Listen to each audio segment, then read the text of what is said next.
Now, why does the 90s sound like this?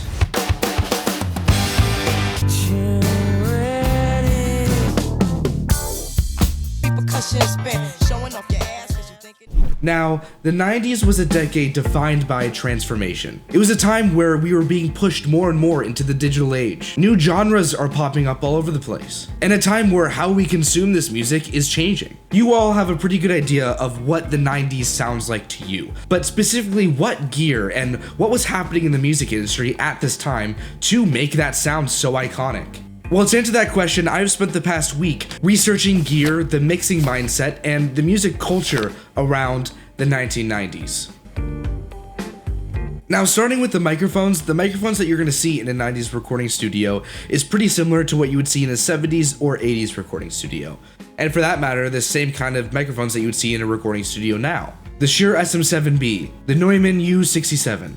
None of these microphones were invented in the 90s, they were all from the 60s, 70s, or 80s. But in the 90s, there was a new kid on the block, Sony, specifically with the Sony C800G. This microphone, being a tube condenser microphone, was a favorite amongst vocalists.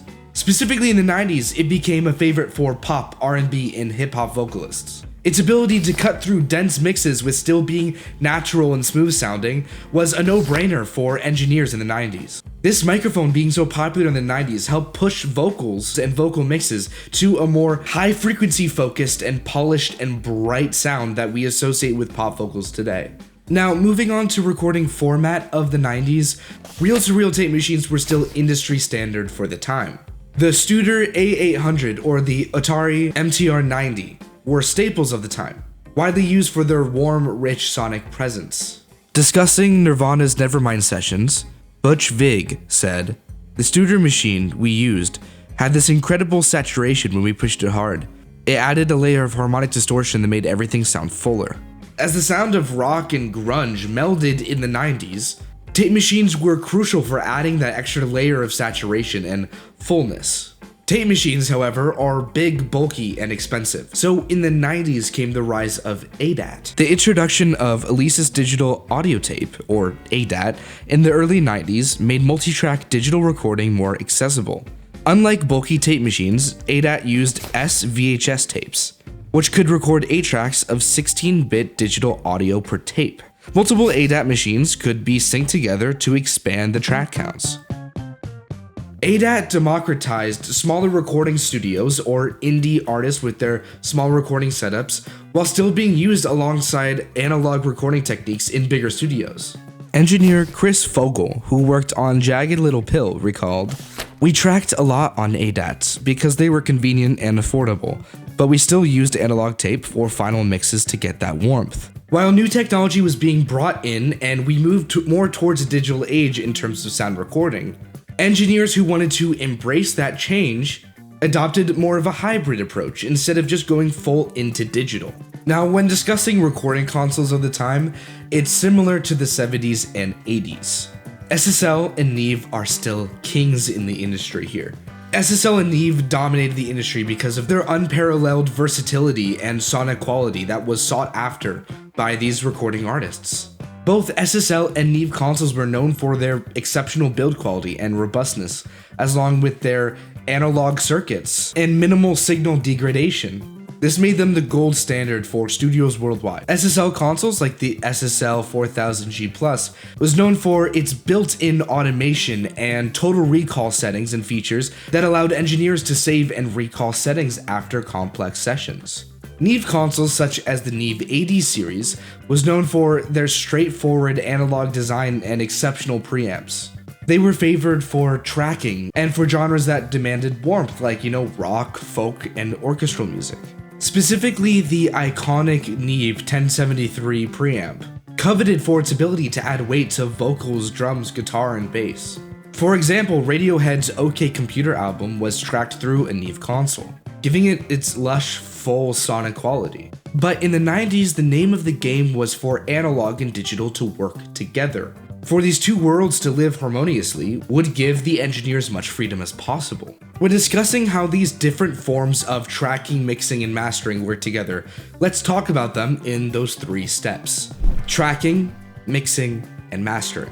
Typically, what most engineers did was track through an analog medium to take advantage of their high-quality analog preamps and EQs that added warmth and flavor to the sound. After tracking, however, engineers often transferred those recordings to a digital system for edits and overdubbing. For example, for Radiohead's OK Computer, the band tracked through a Neve analog console, but the engineer moved it to Pro Tools for editing and effects. However, even when digital multitrack was being used for editing and overdubs, it was often routed through an analog console for mixing to kind of make it more cohesive and vibrant sounding. Or even when an engineer started in the digital domain, it was often routed and pushed through an SSL or a Neve console to give that warmth, that depth, that dimension that digital just really didn't compare with back then. Chris Lord-Alge explained, "We tracked digitally to make edits easier, but always ran the mix through my SSL. It gave us that low-end punch and a wide stereo image that digital just couldn't match back then." As you can see, especially in the 90s and even now, it's not one or the other. It's kind of having the best of both worlds and using each weakness and strength in tandem with each other to get the most out of your recording. When talking about the digital revolution of the 90s, my mind is often drawn to the digital effects that were commonly used in the 90s. Rack unit effects like the lexicon reverbs, the Eventide harmonizers, each with their strictly unique and digital sound. These effects had been around for quite a while, but were used to such great effect in the 90s by Nine Inch Nails or Prince.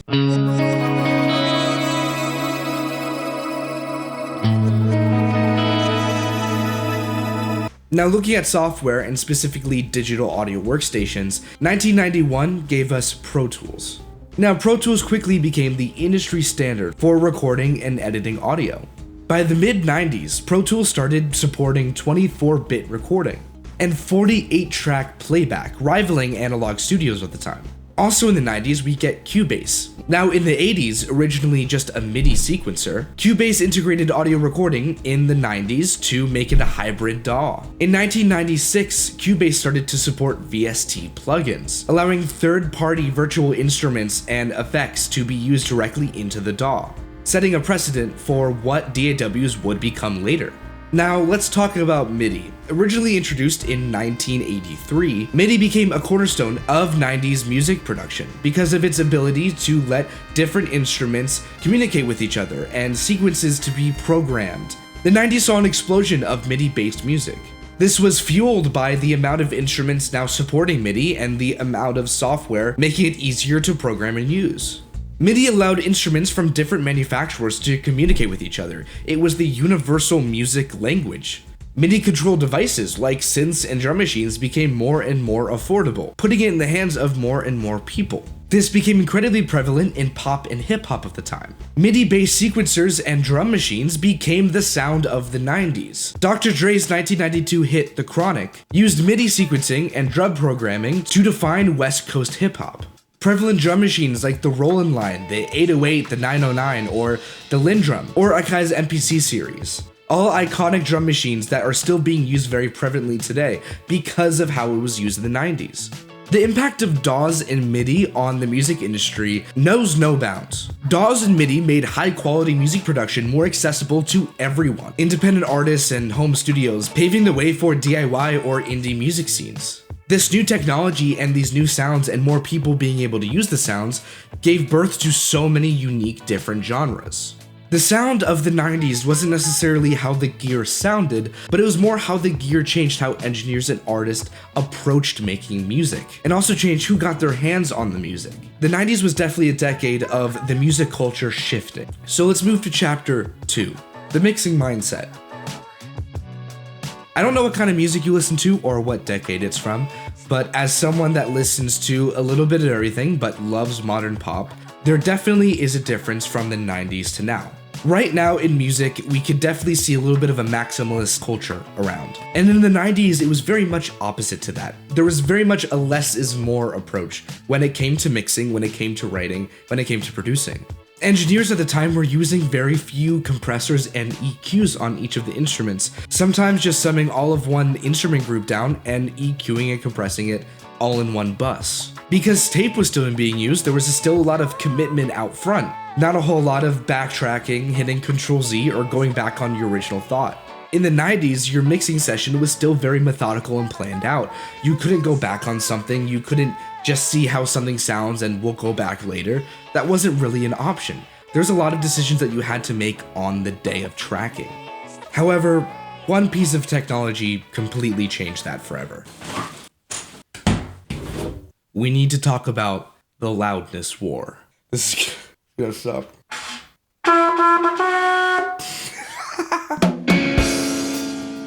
The invention of CDs in the 80s and then their dominance in the 90s allowed for higher dynamic range than things like cassettes or vinyls. However, instead of utilizing this dynamic range, a lot of engineers started utilizing the higher headroom to make louder masters without distortion. Louder tracks were seen as more exciting and more impactful, leading labels to demand louder masters to stand out on the radio. Radio stations already used their own limiting and their own compression to make everything sound equal, but these louder mixes would still cut through, giving them a competitive edge. The 90s saw the rise of rock, hip-hop, punk, grunge, all genres that benefit from loud, impactful, aggressive sound. Tools like the Waves L1, introduced in the 1990s, allowed engineers to push their levels closer and closer to zero without soft clipping or distorting. And brick wall limiters ensured that peaks wouldn't go above a certain threshold, ensuring a louder mix, but at the cost of dynamic range. Now, people talk a lot about the loudness war now and how we kind of lost dynamic range in music. And I think if we talk about pop music, I do agree with that to a certain extent. There seems to be this push to make tracks louder and louder, but then that introduces ear fatigue and it makes it difficult to listen to songs over and over again, which is kind of what you want. Taking a break from that and going to listen to a Stevie Wonder album is a great release. But it's difficult now because now we're mastering for different platforms, different medias, different headphones. There's so many different ways that people can consume music now that it's kind of hard to find a one-size-fits-all solution. The 90s is definitely when the loudness war started happening, and it's when we started losing a lot of dynamic range in music. Now, does that mean I think that we should call modern music bad? No, I really don't like that sentiment, but I do think there's a lot that we can learn from earlier decades that would make modern music right now a lot better. But enough about the technicals, let's talk now about the culture of the 90s. And to talk about the culture of music and the music industry of the 90s, we need to talk about MTV. Before MTV, music was largely an auditory medium. Music videos weren't really a thing. However, with the success of MTV, an image started being associated with particular artists, and that became an important thing to know as an artist. Part of your brand is now an image. It's not just how you're seen in concerts, it's also how your music videos are performing, how your TV presence is. I will be making a dedicated video on MTV later, but right now I'm just gonna kind of do an overview of how it moved the 90s forward. MTV also showed a pretty diverse range of music, pushing hip-hop and R&B more into the front lines in front of rock. What it meant to be a pop star was also changing. NSYNC, Backstreet Boys, and Britney Spears were on the front lines of pop because of their choreographed dance and spectacle. That wasn't really a thing that was important to being a pop star.